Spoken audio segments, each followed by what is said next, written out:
Hello welcome back to my new blog. म चाहिँ बाटोमा जन्केर हिँड्दैछु।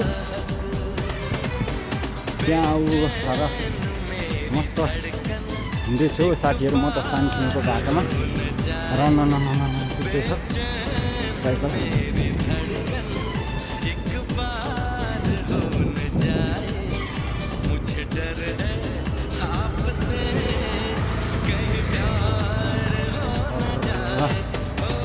एक्लै हिँड्नु पाउँदा मजा आइरहेको। ओहो साथीहरू के छ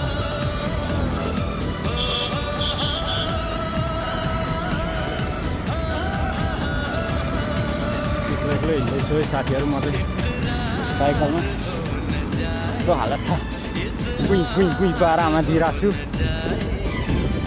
कहिलेकाहीँ त साइकलमा पनि कुद्यौँ न भनेर हिँडेको आज।